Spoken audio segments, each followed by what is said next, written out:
Hi అండి, నమస్తే. Welcome to our channel Gayatri simple kitchen. ఈరోజు మనం జొన్న రొట్టెలు, వంకాయ, బంగాళదుంప, టమోటా కర్రీని ఎలా చేసుకోవాలో చూపించబోతున్నాను.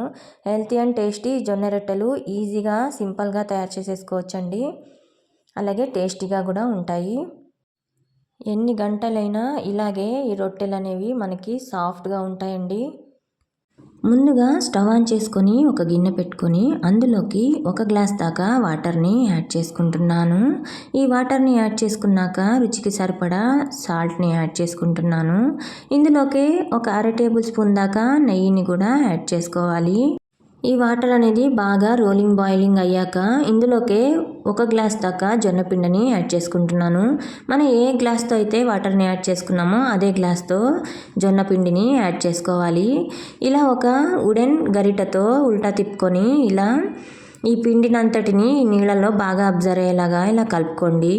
ఇప్పుడు స్టవ్ ఆఫ్ చేసేసుకొని ఈ వుడెన్ గరిటతో ఈ పిండి అంతటిని సాఫ్ట్గా మృదువుగా ఇలా ఒకసారి ఈ వాటర్ అంతా అబ్జర్వ్ అయ్యేలాగా ఇలా కలుపుకోండి.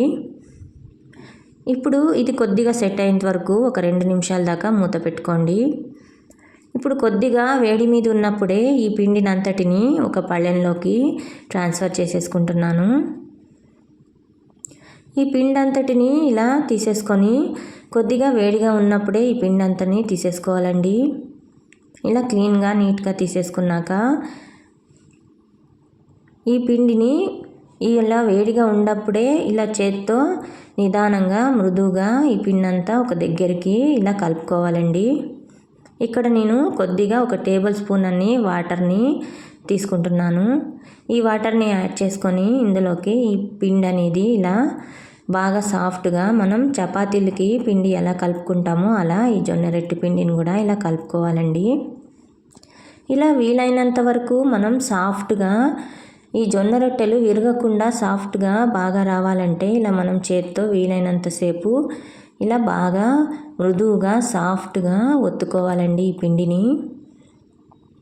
ఇలా బిరుకులు లేకుండా ఇలా మెత్తగా సాఫ్ట్గా వచ్చేలాగా ఈ పిండి అనేది మనం 2 నిమిషాలు ఇలా చేత్తో బాగా నిదానంగా సాఫ్ట్గా అయ్యేలాగా ఇలా చేసుకొని ఒక షేప్ లాగా ఇలా చేసుకొని ఇలా కొద్దిగా ఈ పిండి ముద్దని తీసుకున్నామండి.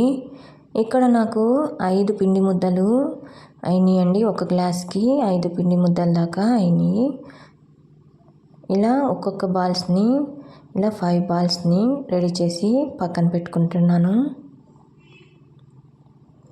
ఇప్పుడు ఒక చపాతీ పీట తీసుకొని మనం చపాతీలు చేసే పీటని తీసుకొని ఒక పిండి ముద్దను తీసుకొని ఆ పిండి ముద్దని ఇలా సాఫ్ట్గా చేత్తో నిదానంగా రోల్ చేసుకోండి.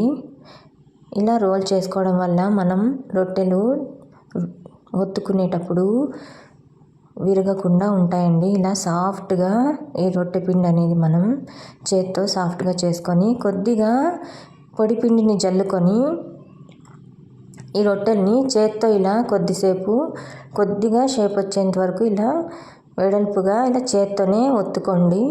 మనం డైరెక్ట్ చపాతీ ఒత్తే కర్రతో రుద్దుకున్నప్పుడు ఈ పిండి అనేది మనకి విరిగిపోతాయండి అంచులు అనేవి.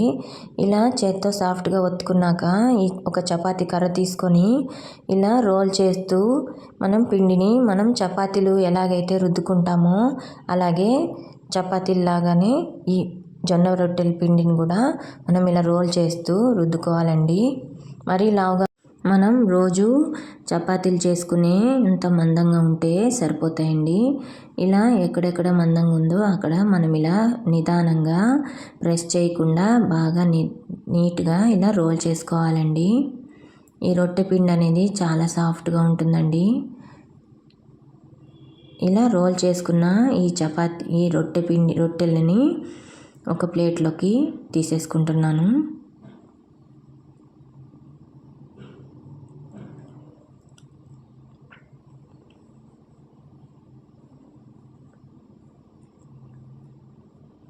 అంతేనండి. ఇప్పుడు ఈ పీటని మళ్ళీ ఒకసారి బాగా క్లీన్ చేసుకొని ఇంకొక పిండి ముద్దను కూడా ఇక్కడ తీసుకుంటున్నాను.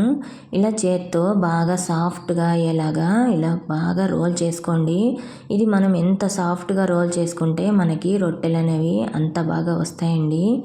విరిగిపోకుండా నీట్గా వస్తాయి. ఇలా సాఫ్ట్గా అయ్యాక కొద్దిగా పొడిపిండి జల్లుకొని ఈ పిండిలోకి ఈ పిండి ముద్దని బాగా ఇలా రోల్ చేసుకొని చేత్తో కొద్దిసేపు ఇలా కొద్దిగా వెడల్పుగా చేత్తో ఒత్తేసుకోవాలి. ఇలా చేత్తో ఒత్తుకున్నాక మనం చపాతీలు రుద్దుకునే కర్రతో ఈ పిండిని ఇలా రోల్ చేస్తూ రుద్దుకోవాలండి. అంతేనండి, ఈజీగా అయిపోతాయి మనకి టెన్షన్ లేకుండా. మనం రోజు చపాతీలు ఎలా చేసుకుంటామో అలాగే ఈ రొట్టెల్ని కూడా ఇలా రెడీ చేసేసుకోవచ్చు. ఇలా ఎక్కడెక్కడ మందంగా ఉందో అక్కడ మనం ఇలా చపాతీ కర్రతో రోల్ చేసుకుంటే సరిపోతుంది. మరి ఎక్కువగా ప్రెస్ చేయకుండా రోల్ చేసుకోవాలండి. ఇలా సాఫ్ట్గా రోల్ అయిపోతున్నాయి. ఇలా రోల్ చేసుకున్న ఈ రొట్టెలని ఒక ప్లేట్లోకి తీసుకుంటున్నాను.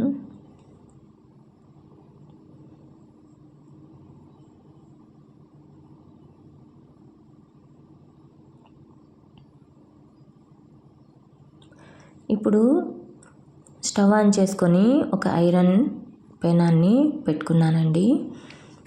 ఈ ఐరన్ పెనం అనేది మనకి కొద్దిగా వేడైతే సరిపోతుంది.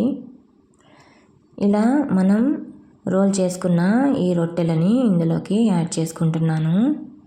ఇలా యాడ్ చేసుకున్నాక మంటని మీడియం ఫ్లేమ్లో పెట్టుకొని కొద్దిగా ఒక అట్ల కర్రతో లేదా ఒక కాటన్ క్లాత్తో కానీ పైన కొద్దిగా బబుల్స్ వచ్చేలాగా ఒత్తుకొని ఇలా రెండు వైపులా తిరగేసుకుంటూ కాల్చుకోవడమే.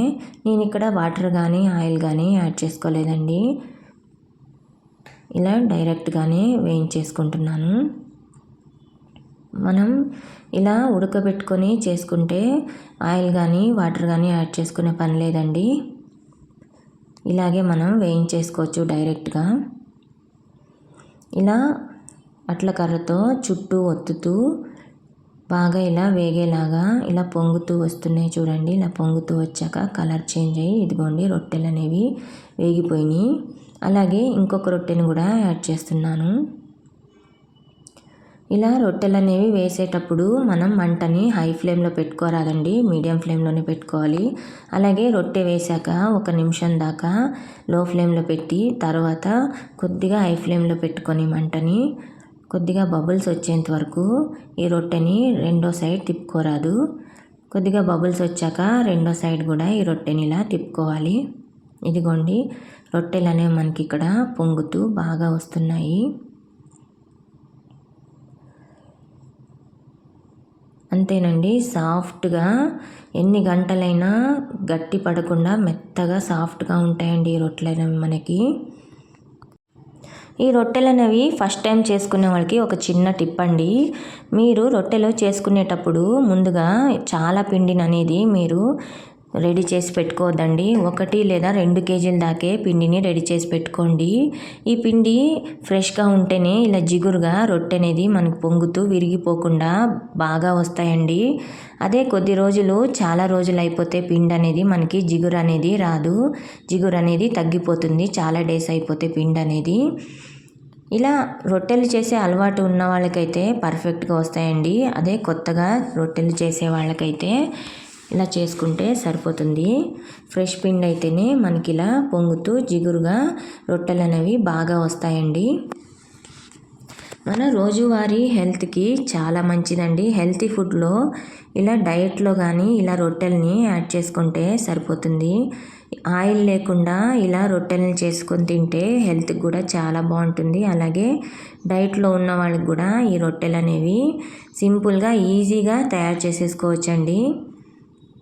ఇక్కడ నేను 1 గ్లాస్ వాడాను కదా, 1/2 గ్లాస్ వాడుకొని 1/2 గ్లాస్ పిండి 1/2 గ్లాస్ వాటర్ యాడ్ చేసుకొని 2 రొట్టెలను చేసుకున్నా సరిపోతుందండి. ఈవినింగ్ కానీ మార్నింగ్ టిఫిన్లోకి కానీ ఇలా 2 రొట్టెలు రెడీ చేసేసుకుంటే డయట్లో ఉన్న వాళ్ళకి కూడా చాలా హెల్ప్ అవుతుంది. అలాగే ఈజీగా కూడా చేసేసుకుంటారు. ఇది రిచ్ ఫైబర్ ఉండే రొట్టెలండి. రొట్టెలు అనేవి మనకి ఇక్కడ రెడీ అయిపోయినాయి. ఇక్కడ మనం వంకాయ కర్రీ కోసం ఒక గిన్నెలో వాటర్ని తీసుకొని అందులోకి కొద్దిగా కల్లుప్పుని యాడ్ చేసుకుంటున్నాను. ఇక్కడ వంకాయలను కూడా సన్నగా కట్ చేసుకొని ఈ ఉప్పు వేసిన వాటర్లోకి యాడ్ చేసుకోవాలి. ఇలా వంకాయలు అనేవి సన్నగా ఈ సైజులో కట్ చేసుకుంటే సరిపోతుందండి. ఇలా అన్ని వంకాయలని కూడా ఇలా ఈ సైజులో కట్ చేసుకొని పెట్టుకోండి. నేను ఇక్కడ ఒక 1/2 kg వంకాయలని తీసుకున్నానండి. ఇలా వంకాయ కాంబినేషన్ కూడా రొట్టెల్లోకి చాలా బాగుంటుంది. అలాగే ఏదైనా కారం పొడిల్లో కూడా ఈ రొట్టెలు చాలా టేస్టీగా ఉంటాయండి. వితౌట్ ఆయిల్ కారం పొడి కూడా మన యూట్యూబ్ ఛానల్లో ఉంది, ఒకసారి చెక్ చేయండి. ఇలా అన్నిటినీ తరుక్కున్నాక సన్నగా మనం ఉప్పు వేసి పెట్టుకున్న ఈ వాటర్లోకి వంకాయలన్నిటినీ వేసేసుకుందాం. ఇలా ఉప్పు వేసి వంకాయలు వేసుకుంటే మనకి వంకాయలు అనేవి నల్లబడకుండా ఉంటాయండి. ఇదిగోండి, ఒక చిన్న మీడియం సైజు బంగాళదుంపను కూడా ఇక్కడ తీసుకుంటున్నాను. ఈ బంగాళదుంపలు కూడా ఇలా చిన్నగా సన్నగా వంకాయల సైజులోనే కట్ చేసుకోవాలి. వీటన్నిటిని ఒకే సైజులో కట్ చేసుకోవడం వల్ల మనకి కూర ఉడికేటప్పుడు ఈవెన్గా సమంగా అన్నీ ఒకేసారి ఉడికిపోతాయండి. ఇలా ఒక చిన్న మీడియం సైజ్ ఉల్లిపాయను కూడా సన్నగా కట్ చేసుకొని పక్కన పెట్టుకుంటున్నాను. ఇప్పుడు స్టవ్ ఆన్ చేసుకొని ప్యాన్ పెట్టుకొని అందులోకి ఒక 4 టేబుల్ స్పూన్ దాకా ఆయిల్ని యాడ్ చేసుకుంటున్నాను. ఇందులోకి 1 టేబుల్ స్పూన్ దాకా ఆవాలు, 1 టేబుల్ స్పూన్ దాకా జీలకర్ర, కొద్దిగా కరివేపాకును కూడా యాడ్ చేసుకుంటున్నాను. ఇవన్నీ బాగా చిటపటలాడాక ఇందులోకి మనం సన్నగా కట్ చేసి పెట్టుకున్న ఉల్లిపాయలను కూడా యాడ్ చేసుకుంటున్నాను. ఈ ఉల్లిపాయలని వేసాక ఇవి కొద్దిగా రంగు మారాక కొద్దిగా పింకిష్ కలర్ వచ్చాకే వీటిలోకి మనం ఉప్పులో వేసి పెట్టుకున్న ఈ వంకాయ బంగాళదుంప ముక్కలను కూడా ఇందులోకి యాడ్ చేసేసుకోవాలి. ఈ ముక్కలన్నిటినీ యాడ్ చేసుకున్నాక ఇందులోకి రుచికి సరిపడా ఉప్పుని యాడ్ చేసుకుంటున్నాను. అలాగే 1/2 టేబుల్ స్పూన్ దాకా పసుపుని కూడా యాడ్ చేసుకుంటున్నాను. ఈ ఉప్పు పసుపు బాగా వేగేలాగా ఈ ఆయిల్లో ఈ ముక్కలకి బాగా పట్టేలాగా ఇలా వేయించుకొని ఒక 2 నిమిషాల దాకా మూత పెట్టుకోండి. ఇక్కడ ఒక మీడియం సైజ్ టమాటాను కూడా సన్నగా కట్ చేసుకొని పక్కన పెట్టుకుంటున్నాను. ఇదిగోండి, కొద్దిగా ఆయిల్ బయటకు వచ్చేసింది.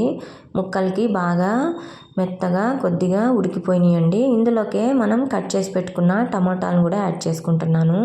ఇందులోకే 1 టేబుల్ స్పూన్ కారం, 1/2 టేబుల్ స్పూన్ దాకా ధనియా పౌడర్, కొద్దిగా క్రష్ చేసుకున్న ఒక 7-8 వెల్లుల్లి రెబ్బలను కూడా యాడ్ చేసుకుంటున్నాను. వీటన్నిటిని కూడా మంటని లో ఫ్లేమ్లో పెట్టుకొని ఈ ముక్కలకి బాగా పట్టేలాగా ఇలా కలుపుకొని ఒక 1/2 గ్లాస్తో 1/2 గ్లాస్ అన్ని వాటర్ని యాడ్ చేసుకుంటున్నాను. ఈ వాటర్ని యాడ్ చేసుకున్నాక ఒక 5 మినిట్స్ దాకా ఈ ముక్కలన్నీ ఇంకా మెత్తగా ఉడికేలాగా మూత పెట్టేసుకోవాలండి. ఇలా 5 మినిట్స్ తర్వాత మూత తీసి చూద్దాం. ఇదిగోండి, ముక్కలు అనేవి మనకి మెత్తగా ఉడికిపోయినాయి. బంగాళదుంపలే కాదు వంకాయలు కూడా బాగా మెత్తగా ఉడికిపోయినాయండి.